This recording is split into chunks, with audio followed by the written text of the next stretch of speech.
Welcome everybody to the first installment in a new video series called Inside the Box. And this first episode is going to feature Gloomhaven, Jaws of the Lion. Now, this series isn't going to be just a straight unboxing where I show you the components and that's it. It's also not going to be a teach, but this is designed to give anyone who might be in a store and might come across Gloomhaven, Jaws of the Lion and look at the back of the box and want a little more information. You know, someone who wants to be able to see inside the box and kind of see what the parts look like and how they kind of work together. So it's not a teach, but it's more than an unboxing. It's something in between. It's designed to give you, a look literally inside the box. So the first thing you're going to notice with Gloomhaven, Jaws of the Lion is that when you open this box up, there are a bunch of materials on top. A bunch of what looks like manuals and things. You're also going to have, I'm trying to kind of show you what this will look like if you open it. You're going to have these punch boards. There's 6 of them. But as you can see, I've already punched it. So in this video, this is a combination of what it would look like when you opened it. And then I've already kind of fast forwarded ahead to some of the organization. So you'll be able to see how that works as well. Okay, so the first thing you're going to have is this. Now this is amazing. This is awesome.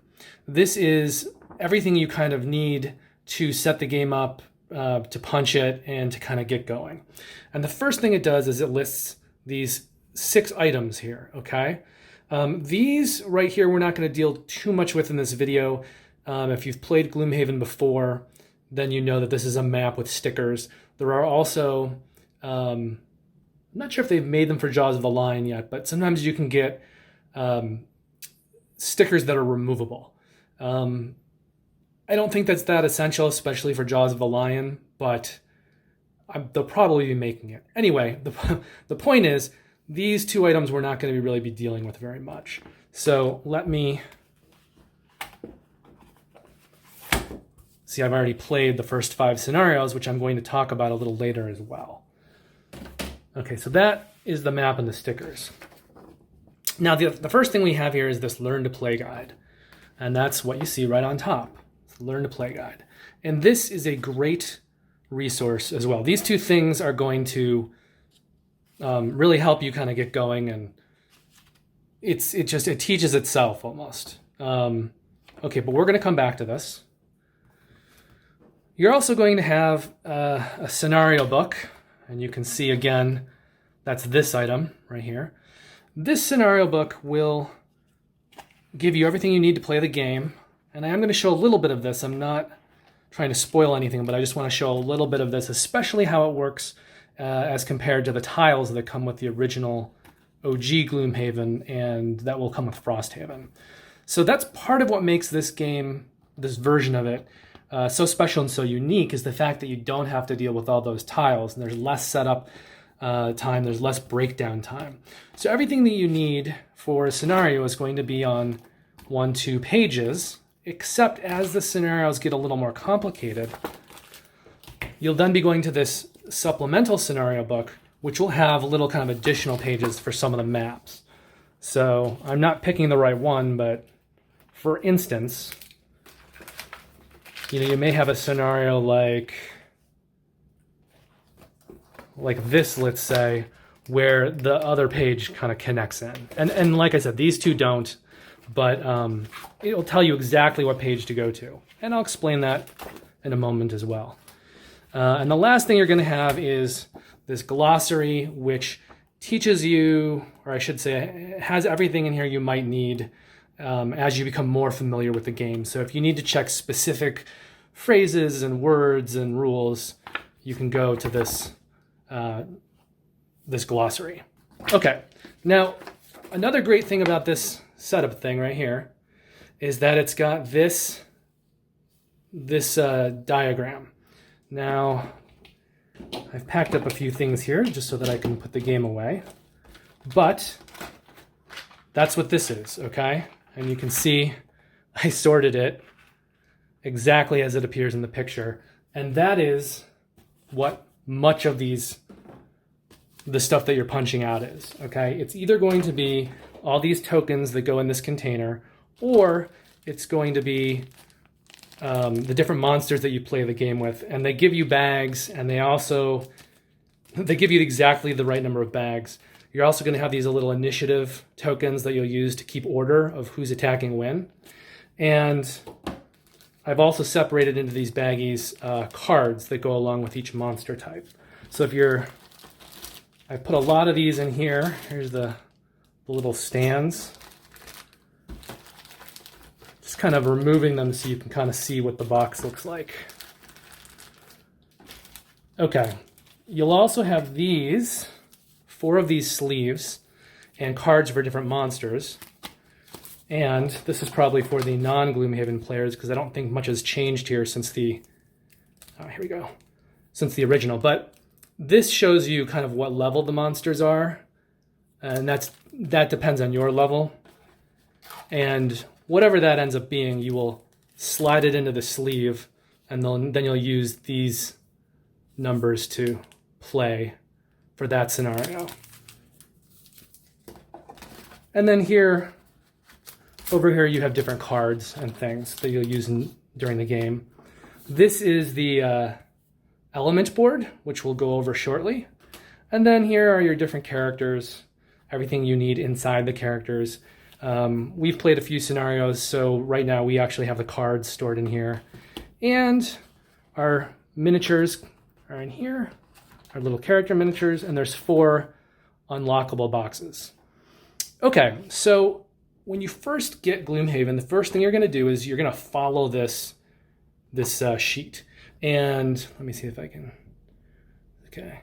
So it is literally telling you what the punch boards are, how to sort them. And it's going to take you step by step, basically, how to set everything up. It's so well explained. Here are the components. It's great. It's fantastic. And, the aim with Gloomhaven Jaws of the Lion was to make it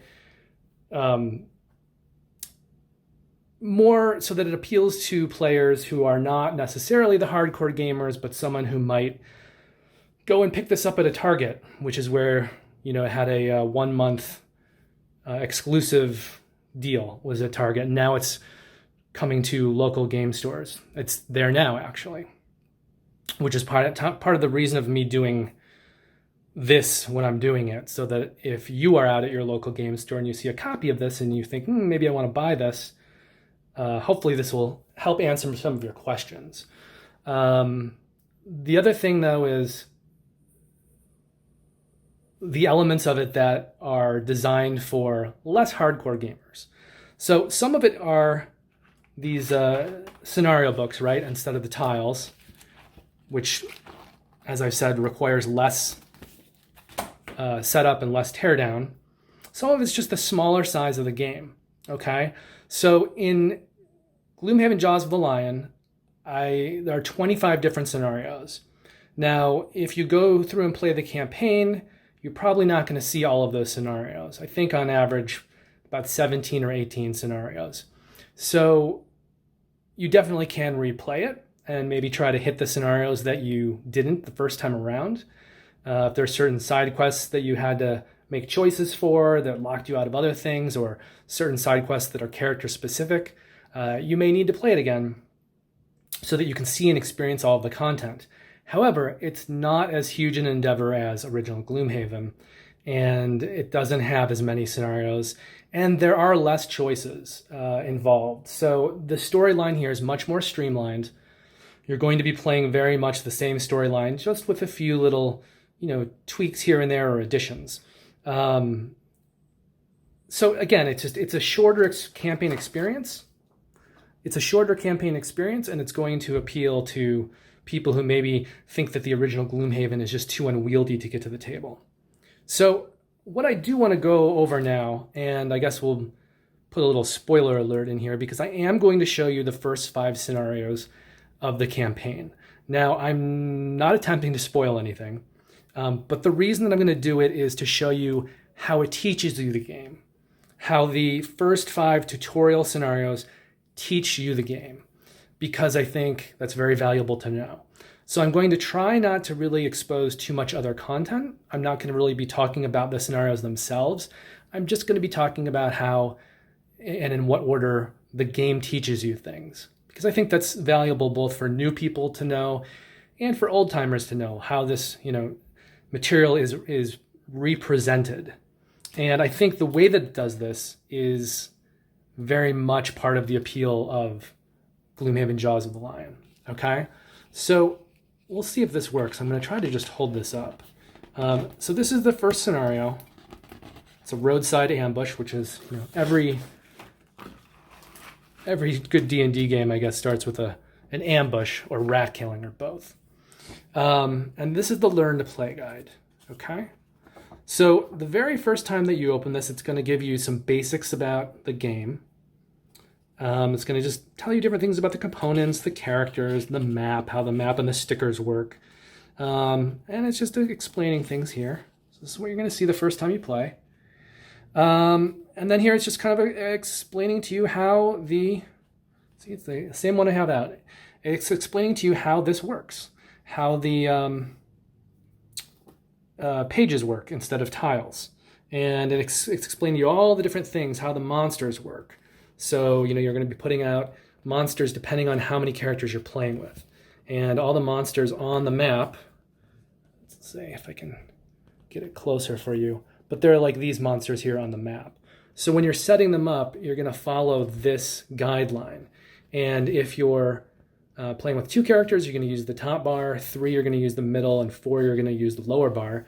And then the color of the bar will tell you whether or not you're putting out no monster, a normal monster, or an elite monster. Okay, so it's walking you all through a lot of the mechanics, how levels work, how much health you get per level, just a lot of general stuff about the game. It's telling you how card selection works. And I'm not going to teach you everything. My point here is just to show you how it's explained piecemeal. So first it's telling you your card selection here. Over here we've got stuff about how initiative works, how character turns work. And then we're going to get into information about attacking, how modifier cards work on your attack, advantage and disadvantage. If you've played Dungeons and Dragons, you know that normally if you have an advantage, you get to roll twice and take the better roll. And if you have a disadvantage, you roll twice and take the worse roll. And that there's a similar mechanic here with the cards. This is about how you damage and kill monsters, how line of sight works. This is how a target icon works, so that monsters or characters can target multiple enemies when they have this icon. How damage work, the different conditions. So much like D&D, you've got immobilize, stun, and muddle. Immobilize stops you from moving. Where's the other one? It may not be explained yet. But there's another thing that stops you from attacking, and then stun stops you from doing both. Muddle gives you disadvantage, and strength gives you advantage. So they're showing you some of the conditions here going into the very first scenario. They're telling you about healing. They're telling you about actions, how to destroy obstacles, monster stat cards, right? Monster focus, how the monsters move, how the monsters attack. So this is all kind of being laid out for you. Character damage and exhaustion. So if your character ever loses all of its health, that character becomes exhausted. It doesn't actually die, it just can no longer participate in the scenario. So other players playing in that scenario would have to continue without you. And then if everyone becomes exhausted, the scenario ends and you lose and you'll have to play that scenario again. It's telling you about the end of round here and how to do a short rest. And what happens when you're running out of cards, which when you run out of cards, you're exhausted. Also, if you lose health, you're exhausted. And it introduces all these concepts for the first scenario, right? Then when you finish it, it gives you some more information about how the character sheets work, how card upgrades work, and how you can save your progress in the campaign. Okay? So that's the first scenario. Then you're going to go into scenario 2, and it's going to give you some more stuff. So it's not throwing everything at you at once, it's kind of piecemealing out. So in the second scenario, you're going to include money tokens, trap tiles. It introduces doors, treasure tiles, and treasure tiles are generally very good. You want to pick these up. They have random things inside them, but they're usually like a lot of good stuff. And then it's talking about the basic actions you can take if you don't like what's on the actual card itself. How area effects work, what a lost action means, and how to loot. So this is all happening in scenario 2, right? It's telling you how a push and pull mechanic works, how to negate damage through lost cards, which this can be very, very valuable, especially early on if you take a lot of damage from one source. You can always lose one card, so it kind of goes away forever for the scenario. And you can opt to not take damage from one source. If you get hit with a ton of damage early on, this can be invaluable. It's talking about disarm. So disarm, that's the ability I was looking for like a minute before that stops you from attacking. What happens when you fail a scenario? And then some more monster mechanics. So the monsters are getting a little more complicated. On the first scenario, they were doing things that was very standard. So they just kind of had a standard move and a standard attack. And now they're starting to bring in monster-specific abilities and how those work, much like character abilities, and how monsters interact with traps. Okay, so this is still scenario 2, where it's adding in this stuff. Also, how monsters deal with ranged attacks. Then you complete scenario 2, and it's going to talk about money rewards, which are always good. And as good as money is, picking up as you go, those chests I mentioned before give you even more money. Like a lot of times they'll give you a card that might be worth 25 or 30 money. So you really do want to pick up those chests. And then they'll talk about city interaction with items. And that is, at this point after the second scenario, you can now go into the city between scenarios and buy equipment in the city. Okay, so that's going to end the second scenario. Now we get to scenario 3, and they're going to add in a few more things. They're going to add in difficult terrain. They're going to add in section breaks that'll happen during a scenario, so you might need to do something before you get more information in the scenario, and then when you do, you'll read the next section. It's going to show you how you're going to deal with experience and how you're going to record that. And it's going to show you bonuses, how shielding works, how jumping works, and a few more conditions. So you've got poison, wound, and curse, and also bless. Curse and bless are just cards that get shuffled into your attack modifier deck that either are a benefit or a negative. Wound basically means that you're going to suffer a damage at the start of every turn. So that's a terrible condition. That condition you definitely want to have removed if possible. And poisoning, which means that anytime someone attacks you, they're going to do an extra point of damage. And then they tell you about the long rest. And the long rest is a great thing because it allows you to choose which card you lose from the scenario and gain 2 health points. But if you take a long rest, it's going to take a turn. So you need to do this at times when there aren't monsters around. So choosing this moment is very important. And multi-target monster focus, right? Then you'll complete scenario 3. They also tell you about monster active bonuses. And then afterward, they talk to you about recording experience rewards, okay? And they also introduce perks. Perks are things that allow you to change your modifier deck and make it better or take out bad cards. And then they start doing new city events, which will happen at the end of every scenario and give you a little flavor text and a choice. And sometimes it'll unlock a new scenario or give you some loot or something. Then we get to scenario 4. Okay, and at this point you're playing with so much of the mechanics and the rules at this point. There's less to add in these last 2 scenarios, but you're going to get full monster ability decks because up until now you've been using kind of more remedial basic decks. You're going to get battle goals, which give you a little goal for each scenario, and if you do, you get a little check mark, and if you get 3 check marks, you get a perk.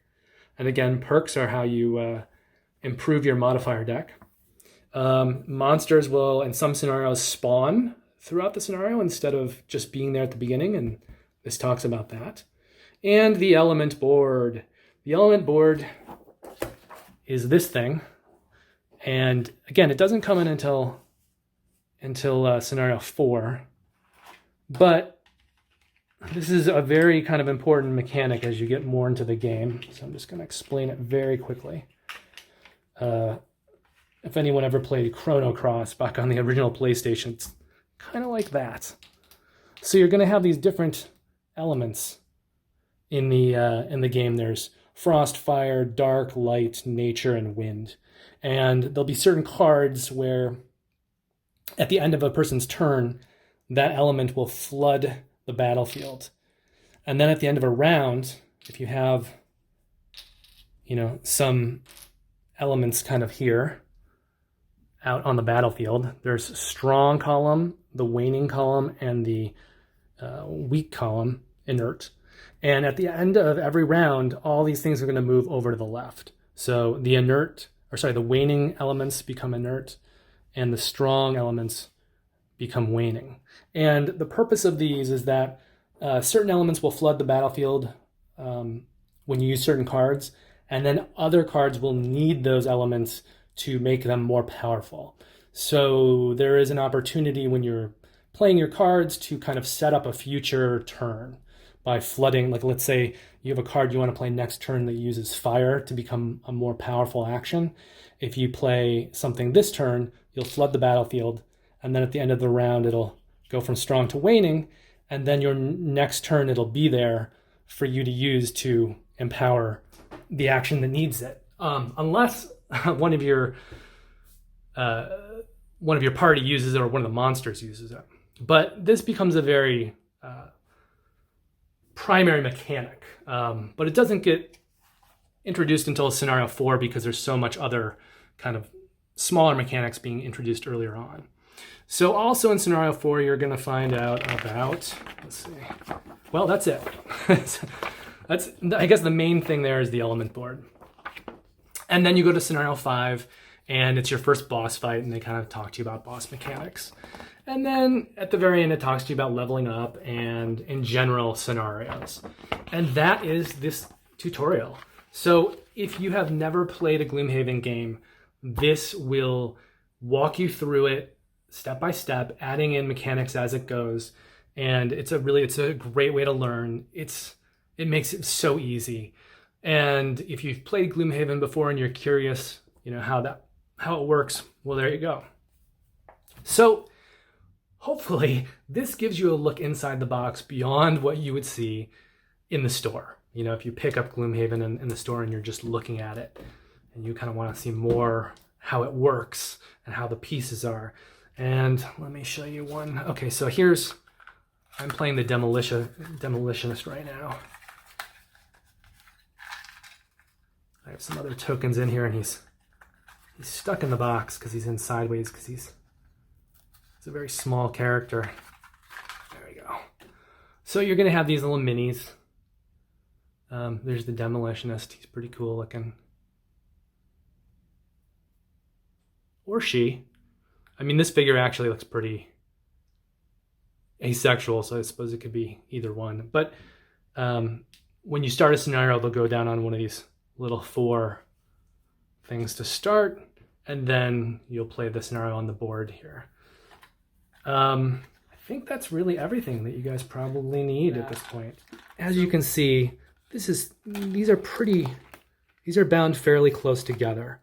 And so I can tell that already, even as we've only played a couple scenarios, these pages in here are starting to bend a little bit. And as we go through and play it more and more, and if we're going to replay it down the line using different characters, this may get to be an issue in here. So I wish that there was a little bit more space in the binding that gave these pages room to turn better so they weren't kind of bending. But that's a really small quibble at this point. So if you did like this video, I can certainly do a teach if people want that. Just sound off in the comments below. I could do a teach video. I also am considering doing some narrative playthroughs, or I should say playthroughs of campaign games, kind of narrative campaign games. And Jaws of the Lion would certainly be a game that I could do that with. So again, please, if you enjoyed the video, like, subscribe, hit the alarm bell, and then leave a comment. I'd love to read comments. And if you do want a teach, or you want to see some gameplay videos, let me know. And thank you very much for watching. I hope this answered some questions and helped inform your buying decision. Take care.